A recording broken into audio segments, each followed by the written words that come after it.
What's up, y'all? It's your girl, Gangsta Baby, and I just jumped off the porch with dirty glove bastard. I'm really the baddest, ain't I? I'm really a savage. I did so much damage. I went on a mission and can't drive. They know I'm the realest. You can't lie. You know I'm the latest. Yes, sir. What's up? All right, y'all. We got Gangsta Baby jumping off the porch with us today. What's happening with Yes. What's up? What's up? you? Cool, and how you feeling? I'm good. I feel great. That's what's up. That's what's up. So we got Gangsta Baby coming to us straight from East Baltimore? Word. East Baltimore, Bel Air Road. Okay, okay. And this your first time in Atlanta? Yep. Word, that's what's up. How's it been treating you so far? It been good. It been good. It been fun. Word. No, that's what we do. Is it what you expected, you know, Atlanta to be? Like your I don't know. I experience can't so say far? that yet. I just got here yesterday. I can't say that. Okay. No, I can dig it. I can dig it. And what you been getting into since you've been down this way? Working. That's it. I've been working. Focused. Yeah. Just came to Atlanta on the focus tip, putting in that work. No, that's what it do.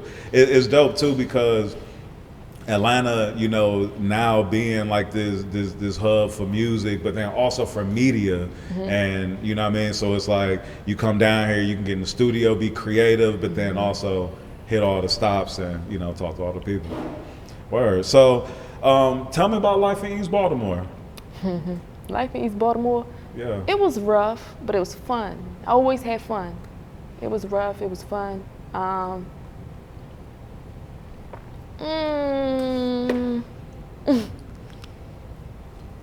think when we're young, you know, is one of those things where, you know, where we come from, like we come from these places, we come from these trenches, and you know, you young, you having fun, so you don't really know what it is. You know, like you see some stuff and You don't realize how terrible it is until you leave for a while and then come back. Yeah. And then you start to really be like, oh.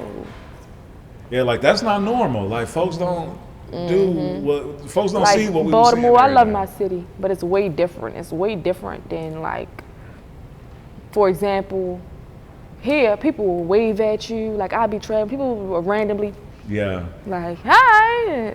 Like they not doing all that. We not talking to you or none of that. We not gonna greet each other because we walk past each other or nothing like that. So just going different places and seeing how different people is, it make you just be like, damn, like.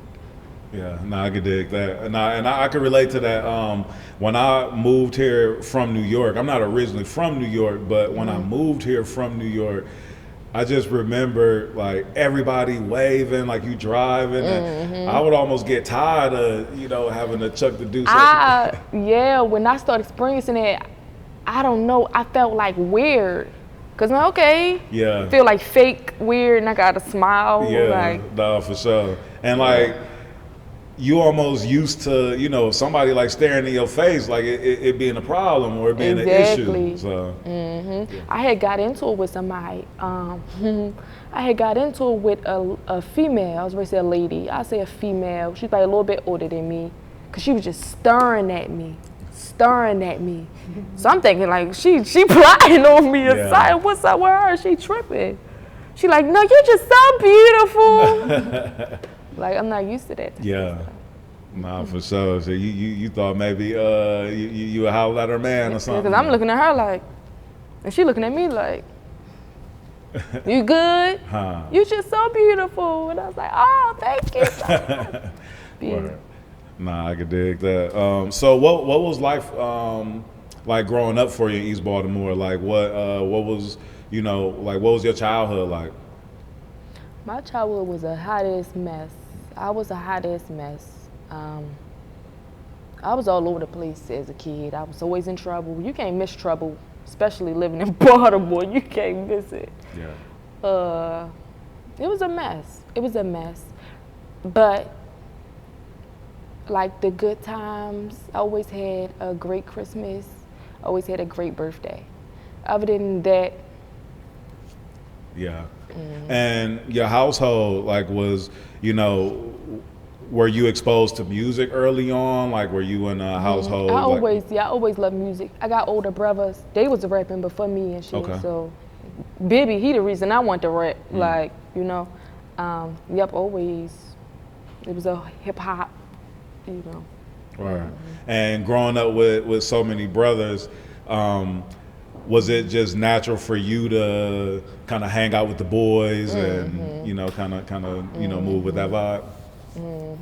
I never had too many female friends, even as like a kid. I don't know, I was always mean. I think that's my brother's fault, though. I think that's their fault. I want to be. Word. And at what point or what age would you say that you jumped off the porch? 12. Okay. Yeah, 12 years old. And do you remember at this time, like you know, what made you jump off the porch? Like what made you, you know, step into? I mean, I already had my big brother outside running around. It's a lot going on in my household. It's a lot of hurt going on. I went outside and it was just, yeah, it was up from then. Yeah. And at a young age, did you feel like you was ready for it, like, or do you feel like you might have like had to grow up a little too fast? Like when I first got outside, I was doing a lot of shit. I was doing a lot of fucked up shit too, and I didn't really realize, like, I didn't understand how serious shit was, and most of my life, I never got no kickback for a lot of shit that I did. So I wasn't really understanding, you know, it was, I'm doing this to you, I'm doing this to you, ain't nobody doing nothing to me, nobody did nothing to me. Yeah. So it made me more comfortable. It made me, now I'm just all over the place. I'm just, yeah. Word.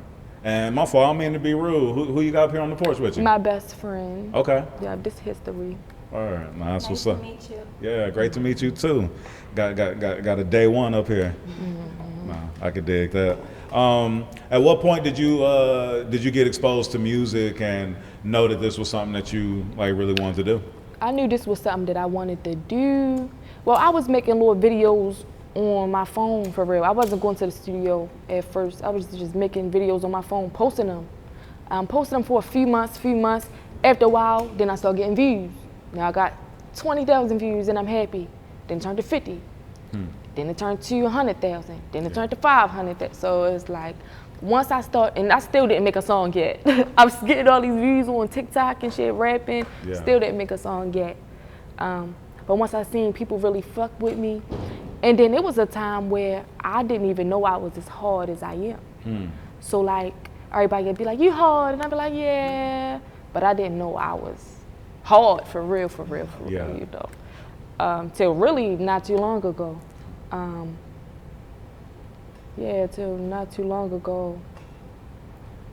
And was recording on TikTok. I finally made a real video on my page, which was Big Bad, because I had posted a little snippet of me rapping it in the house on TikTok, and they like, make it a song. It was going viral. I waited long as shit to make it a song, which I wouldn't do now, but back then I didn't know I had to make it long, you know. Yeah. And did you go to the studio? Yep, shot the video. That was my first video. Oh, word. And it got some good views. Yeah. But from then, that's when I knew that this is what I'm gonna do. This is what I want to do. Word. And who were some of your inspirations when it came to music? Who's some people that you listened to and inspired you? Kevin Gates, Mo 3, Young Pappy,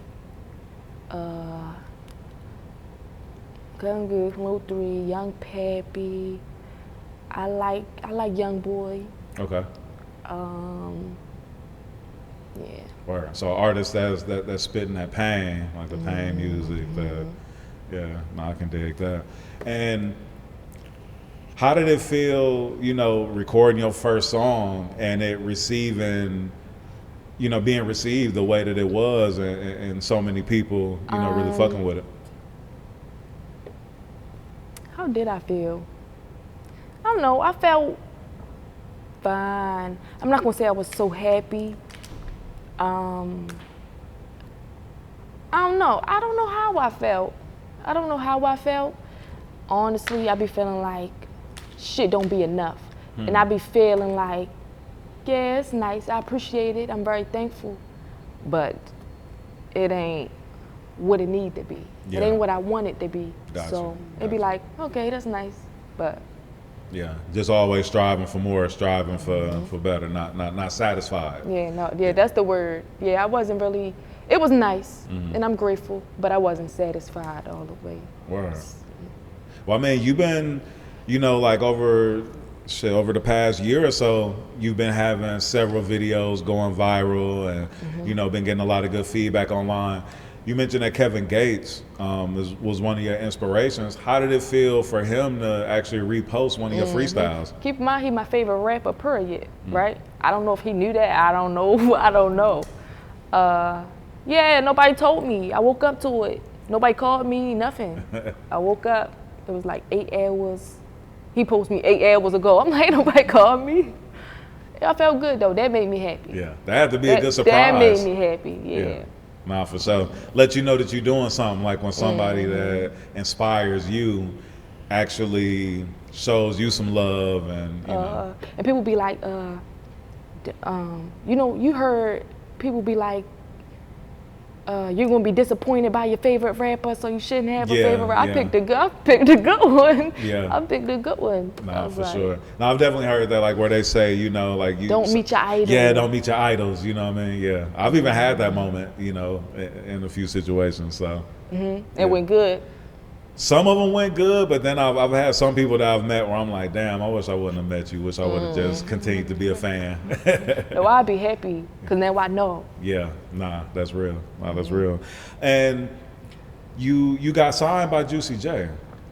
How did that come about? How did that connection come about? He reached out to me on Instagram. He was like, "You hard? Let's do a song." I was like, "Okay." And then he flew me to LA and we've been locked in ever since. Word. Now that's what's up. That's almost like having a cheat code, you know, because so many artists are sampling, you know, old 3 6 Mafia songs, and you connected to the source. What type of advice has Juicy J given you since you've been signed to him and been working with him? He gave me a bunch. He gave me advice every single day. Yeah. Really just focus on winning and not so much on bullshit and drama and, you know. He be calling me, stay out of trouble and, you know. Shit, I made my own beat not too long ago. I was in the studio playing around, made my own beat, like, you know, it be. Alright, that's what's up. Is producing something that you plan to pursue more? I don't know. I feel like, I don't know, that'd be tough though if I can really get tech and I could do my own shit. And yeah, for sure. I mean, look, you got you got one of the greatest teachers, you know, so nah, for sure. And something else that I noticed is that, and what I can appreciate is that he's not like all over your projects. He's not, you know, he's giving you the space. He let me to build and to grow and become your own artist, but still, you know, like I know you have a track or two. I think you got like 2 tracks with him that are officially out. Okay, yeah. So, how was that? Like, was that something that was consciously done, or was that something that it's just the natural flow of just how you guys are working? We got more songs than that. But I don't know, he liked them, he put them out. Yeah. Put them on his last tape, the tape he just dropped. Yeah. Put them on there. And he just dropped a jazz project. What did you think of that? Like knowing, I like it. I like all that type of stuff. Yeah, nah, the project is definitely a vibe. Like it's definitely dope. I was shocked to hear that he was putting out a jazz project, but at the same time, knowing like how musically inclined he is. When you write your own music, you can make any type of music. Absolutely. Any genre, anything. Like I was just on YouTube the other day, like a piano type of, kind of like a jazzy type of beat. Yeah. And I was just rapping on there. Like when you make your own shit, you could do anything. Yeah, nah, for sure. And speaking of writing, so your music has a lot of substance to it, and I feel like a lot of artists nowadays are just punching in and aren't really writing, so we aren't, you know, getting as much substance in the music. What's your creative process? Like, are you a writer? Do you punch in? Do you do both? I do all freestyle, punch in, right? I do everything. Okay. I feel like freestyling is more talking shit, but when I'm more like, what's the word? Not in my feelings, that too though. Yeah. But when I sit and write, it's more meaning behind it. Yeah, for sure. Than me just being like, yeah, fuck, you know. Yeah, so. You on your storytelling flow. Yeah, no, I can dig that. You've got a song on your first project that I really liked, where you were like telling the story, the black story part 1. Yeah. Will we get a part 2 of that? I would just talk about that because I be making, y'all will get a part 2, but I be making stuff and then I get distracted with other stuff, you know, with other music and other stuff. But I was just thinking, and I was like, damn, I gotta finish that part 2. Yeah. I started it. Okay. I finished it. Word. No, I could dig that. No, that's what's up. And your project Reality Check, can you talk about like the mindset that you were in when you created that project? So Reality Check, I did a lot of different stuff on there. I did a lot of different stuff. Like that first song, I Don't Give a Fuck, like that was different. And when you read it and say, I don't give a fuck, you would think it's just, me talking shit until you click it. And then you be like, oh shit, what?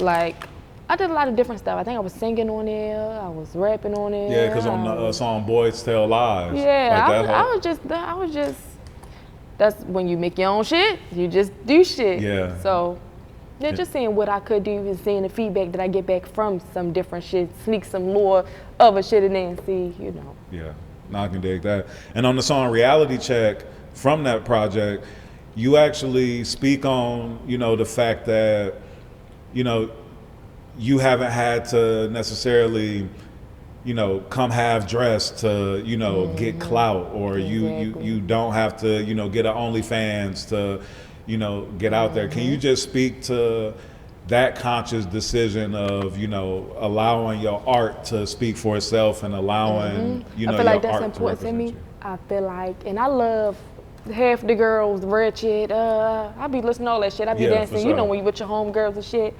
But it's so calming. It's calming. Somebody was just on the phone with me the other day and was like, you should be more sexy. And I was like, no. No, I don't want to. I feel like it's calming. Yeah. And I feel like I never been like that. I never been that way, so it's not me. And the game need balance. So, you know, you have your artists for that. And like me, I don't talk bad or talk down on the female artists that do, you know, come with the, you know, talk about their sexuality. And some of them look good. Some of them look good. Some of them sell that shit. Yeah, but. And I've always been one that I believe that whether it's men or, you know, female artists, like we need the balance. Like you need people talking about street shit. You need guys that, you know. We don't need every girl to be naked. It's right. We got the ones that's naked. Let them be the naked ones, and you know. Yeah, nah, for sure. Nah, all respect.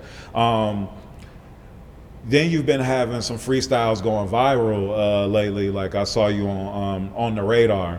The AI freestyle. Cosmic Kev, it just went viral too. Shout out to Cosmic Kev. Yeah. From the block went crazy. Yep, definitely. Yeah. And then a lot of the streamers and a lot of people that do reaction videos have been just giving you a lot of props, and you know. It'd be funny. I like watching the videos. Yeah. I like watching them. Like seeing people reaction. I be pissed off though when people be missing my balls. Like I just said some hard ass shit. You didn't even catch that. You caught the next ball. That's fine. Yeah. They be missing my balls. You know, sometimes you got to go back and listen a couple of times to, you know what I mean, to catch it. And then sometimes you might be such in awe on some certain bars that you can't, you know what I mean? Like shit, your mind's so into these certain bars that you don't catch them all. So you got to listen a couple of times. Let's talk about your song Bad News. That song kind of gives me like a Louisiana, you know, kind of vibe to it. It's a young boy type beat. Yeah. Yep, it was a young boy type beat. And I don't know, I put the beat on. Da-na-na-na-na-na. That's the flow I chose. Yeah. And, I can dig that. Who are some artists that you aspire to work with, you know, further along in your career? Not even all, but the people I named that's alive. People that I named that's alive. I want something with Kevin, YB, Wiz.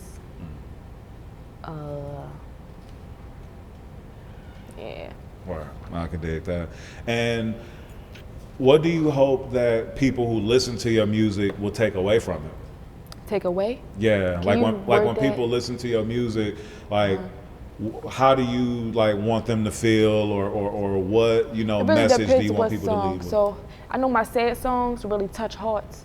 My sad songs is me venting, really. So my sad songs, some girls dramatic, kind of like me for real. Like when you sad, you go look for a sad song that match why you're sad. You listen to the song, you cry even more. I don't know why we do that, but that's what we do. Yeah. I just want them. I know a lot of girls can relate to most of the things that I've been through. When you listen to sad songs, I want you to be able to really feel the words. I want it to really touch your heart. Some of them got a twist on the end where it's supposed to make you feel better. The gangster shit, I want people to feel alive, like, you know, give you that feel, that make you jump up and down. And, Right, I can dig that. Baltimore over the years has had, you know, several artists that have caught, you know, really good buzzes, but there hasn't really been an artist that's necessarily hit the mainstream. Yesterday. I was just saying that ain't no female artist in Baltimore went mainstream. Yeah. Not one. Now we got male singers and shit like what's his name? I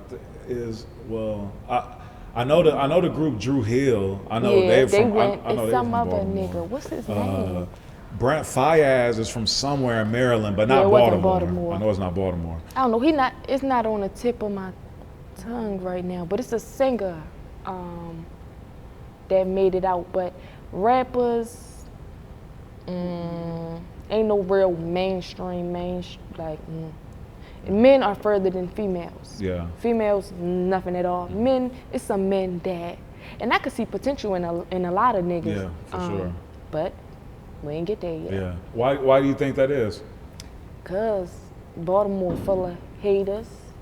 All the good rappers be dead. Scooter dead. He was the hard. He was, what the fuck? Yeah, he was. Lord Scooter, he was one of the coldest. I feel like it be a hate thing. It be too much. It be too much going on. Yeah.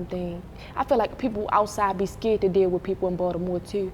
I feel like now we getting, like right now, it's a few people in Baltimore that's getting like some spotlight outside of Baltimore. Yeah.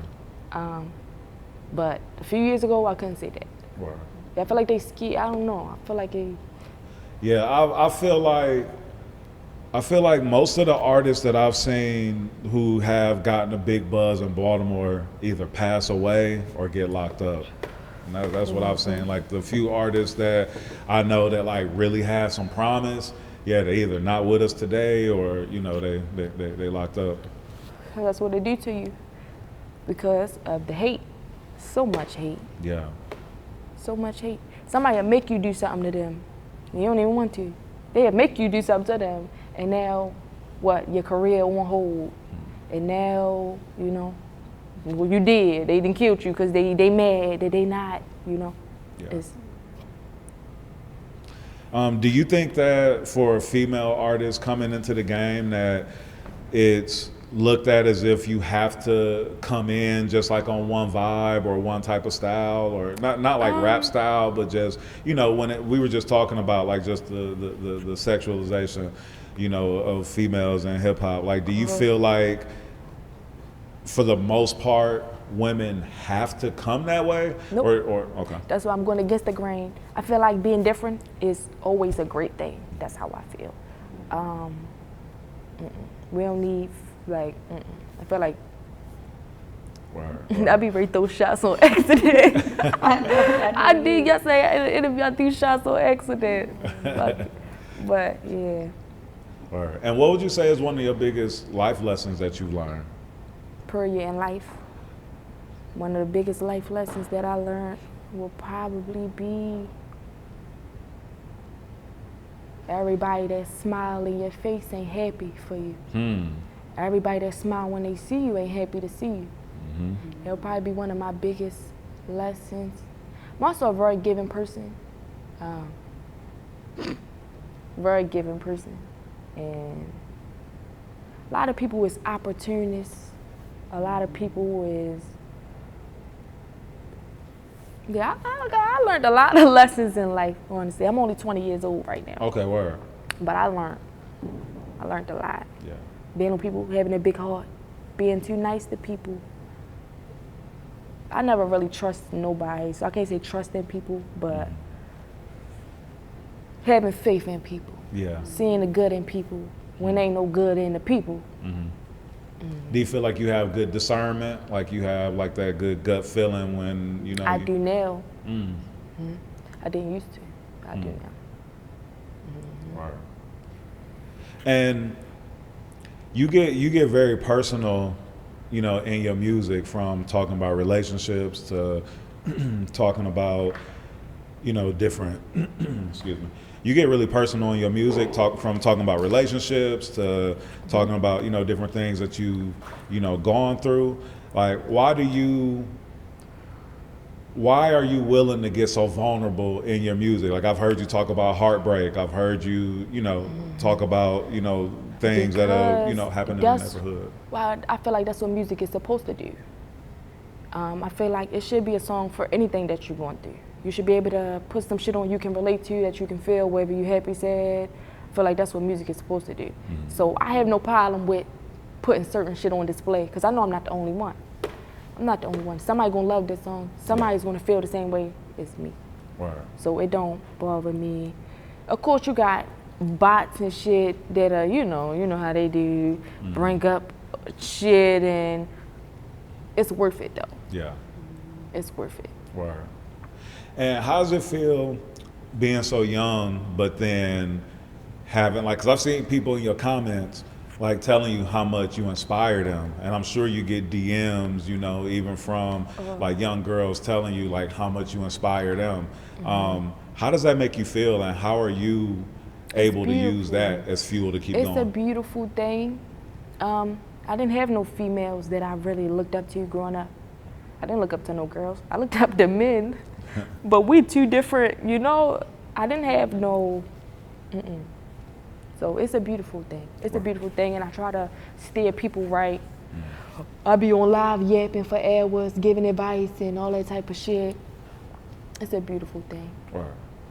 I can dig it. Man, what you working on? What you got coming up next that you excited about? I got so much unreleased music, it's crazy. So much unreleased music.